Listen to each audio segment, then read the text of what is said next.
आप जाए। होता यही है, आज भी वही होता है। हम अपनी बेटी का जब विवाह करते हैं तो सांत्वना दे करके भेजते हैं, तुम जाओ, कोई समस्या है तुरंत बताना।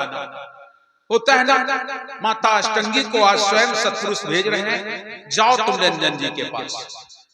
अगर कोई बेटी को तकलीफ होती है तो तुरंत खबर होती है ना, लेकिन वही बेटी जब ससुराल में रच बस जाती है, कोई समस्या नहीं आती है, सुख से ज्यादा वो सुखी हो जाती है, तुम्हारे घर से भी ज्यादा सुख से प्राप्त हो जाता है, तो वही बेटी फिर मायके आने का मान नहीं करती है, फिर वो मायके आने के लिए तैयार नहीं होती है। फिर उससे कहा भी जाए 2-4 दिन बनी रहो तो कहेगी नहीं नहीं, हमारा ये बिगड़ जाएगा, हमारा वो बिगड़ जाएगा, हम नहीं रहेंगे। वही स्थिति यहाँ देखिए माता अष्टंगी के साथ क्या हो रहा है। माता अष्टंगी को स्वयं सत्पुरुष भेज रहे हैं, और जब भेज रहे हैं, निरंजन जी तो शून्य में है, उसका जो प्रकाश है वो क्षीण हो चुका है, क्योंकि मांग मांग करके अपने आप को छोटा बना करके अपने को प्रकाशहीन कर रखा है। प्रकाशहीन दशा में निरंजन है, लेकिन सत्पुरुष की कन्या है जिसमें आती है इतना तेजोमयी, इतना तेजोमयी है। उस तेजोमयी प्रकाश को देखकर निरंजन जी मन में विचार करते हैं, ये कौन आ रहा है,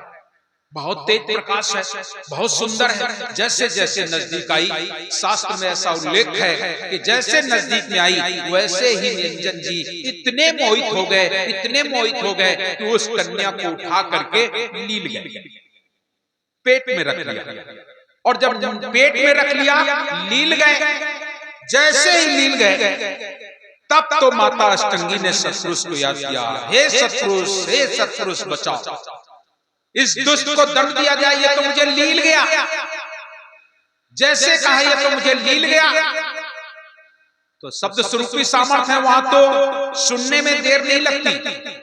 हम लोग ऐसा कहते हैं कि भगवान की पूजा करते हैं, हमारी भगवान सुनता नहीं है, ऐसा कहते हो ना, सभी लोग कहते हैं। अक्सर जो लोग दुखी होते हैं, परेशान होते हैं, मैं इतना साहब से प्रार्थना करता हूं, मेरी भगवान सुनता नहीं, मेरे साहब सुनता नहीं। अरे वो सुनता है, तुरंत, देर नहीं लगती, एक क्षण की देर नहीं लगती।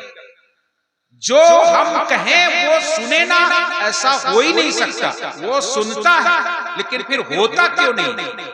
होने का कारण यह है कि हमारे आपके ऊपर कर्म लागू हो गए। अभी आपको आगे मिलेगी कथा कि कर्मों से हम लोग इतना बंध जाते हैं कि वो सुन करके भी आपके उस कष्ट को दूर नहीं कर पाता, करता नहीं। सुनने की बात महत्व, सुनता तो इतना है, इतना तेज सुनने वाला संसार में कोई नहीं होता। आपके मन के भाव प्रकट हुए वो सुन लेता है। इसलिए आपके लिए एक बात कही जाती, चित्रगुप्त। आपके शरीर में एक स्थान है उनका। संसार के लोग बाहर बताते हैं चित्रगुप्त, लेकिन बाहर नहीं बैठा है, वो आपके कंधों पर बैठता है चित्रगुप्त। आपके मन में जो भी बात प्रकट होती है उसको तुरंत लिखने का काम चित्रगुप्त का होता है। वो चित्र की गुप्त बातों को लिखने वाला होता है। ऐसा नहीं है वो सुनता नहीं, सुनता है। सूरदास जी वे एक महान कवि, भगवान श्री कृष्ण के पुजारी हुए। उन्होंने एक बहुत सुंदर पद लिखा है। देखिए कितना सुंदर ढंग से वो ईश्वर सुनता है। सूरदास जी एक पद का वर्णन करते हुए बताते हैं कि एक पक्षी एक डाल पर बैठा हुआ है, दोनों जोड़ा है। अचानक वहां पर एक बहेलिया आ जाता है। बहेलिया को देख करके पक्षियों ने सोचा ये तो आ गया है, तो हो सकता है मुझे मार दे। उस पक्षियों ने सोचा लाओ उड़ जाए। जैसे उड़ने की बात आती है तो देखा क्या कि ऊपर बाज मंडरा रहा है। बाज को देख करके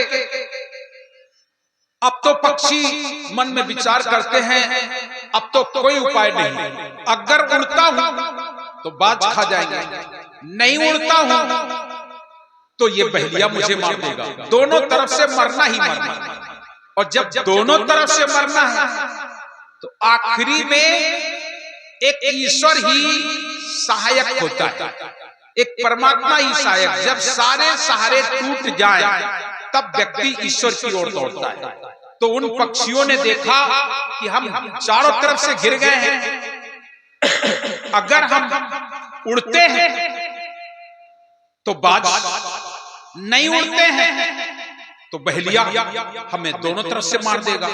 इसलिए उसने मन में विचार किया, अब उस ईश्वर को हम याद करते हैं। सूरदास जी उसी पद को एक पद में इस बात को लिखते हैं और क्या कहते हैं, कहते हैं बड़ा सुंदर पद है,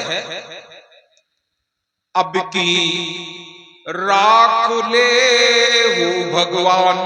सूरदास जी लिख रहे हैं उस पद को और कह रहे हैं, अब की राख ले हो भगवान, हे भगवान अब की बार मुझे बचा, अब की राख ले हो भगवान। बता रहे बहुत सुंदर ढंग से चित्रण किया है कि हम बैठे हैं, ये पक्षी दोनों एक डाल पर बैठे चहचहा रहे हैं। आज दोनों तरफ से काल ने घेर रखा है, अब की राख ले भगवान। या के बड़ा मैं भूल भी अब रहा हूं, स्वास्थ्य थोड़ा सा अच्छा नहीं रहता तो भूल जाता हूं। अब की राख ले भगवान, बहुत सुंदर पद है। वो तो ठीक है, नहीं नहीं, नहीं, नहीं।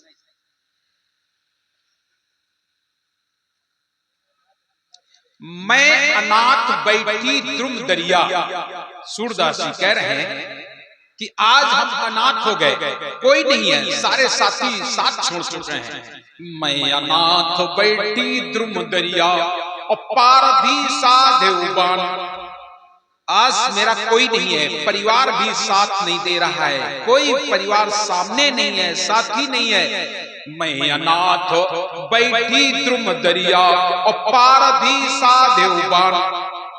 आज ये बहेलिया ने बाण साध रखा है, या के डर जो निकसन चाहूं, अगर बहेलिया के डर से मैं निकलना भी चाहूं तो या के डर जो निकसन चाहूं तो ऊपर रहा है सचान, ऊपर बाज मरा रहा है। अगर हम बहेलिया के डर से निकल भी जाऊं तो ऊपर बाज मरा रहा है, दोनों तरफ से हम परेशान हैं। इसलिए वो पक्षी अपने मन में चिंतन करते हैं और कहते हैं, मैं अनाथ बैठी द्रुम दरिया पारधी साधे उबान, और या के डर जो निकसन चाहो तो ऊपर रहे सचान, यब की राख ले हो भगवान।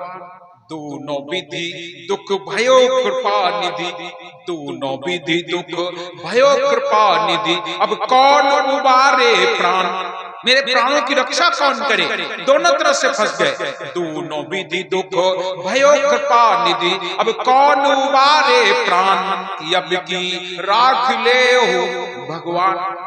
सूरदास जी वहां पर लिख रहे हैं, सुमिरत ही, नाम का सुमिरन करते ही ईश्वर परमात्मा भगवान जिसे आप कहते हैं, तुरंत तत्क्षण सुमिरत ही अहि डस्यो पारधी। सुमरते ही, नाम का सुमिरन करते ही, सुमिरत ही अहि डस्यो पारधी। नाम का सुमिरन हुआ कि पता नहीं कहां से सर्प आया और बहेलिया को डस लेता है, और जैसे ही बहेलिया को डसता है उसका निशाना चूक जाता है और वो निशाना बाज को लगा जा करके, और उधर बाज भी मर जाता है, इधर बहेलिया भी मर जाता है। सुमिरत ही अहि डस्यो पारधी, लागेओ तीर सचान, कि अब की राख ले भगवान। जैसे ही ईश्वर को सुमिरन किया, परमात्मा को सच्चे मन से सच्चे हृदय से सुमिरन किया है, तो वो तुरंत ही सर्प निकला और बहेलिया को डसा और हाथ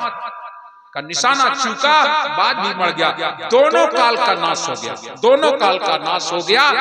ये है ईश्वर की महिमा, परमात्मा की महिमा। सुनता है, ऐसा नहीं है कि नहीं सुनता है, वो सुनता है सबकी। साहब तो यहाँ तक कहते, तन की जाने मन की जाने घट की जाने चोरी, और वास्य है से का छिपो जाके हाथ में डोरी।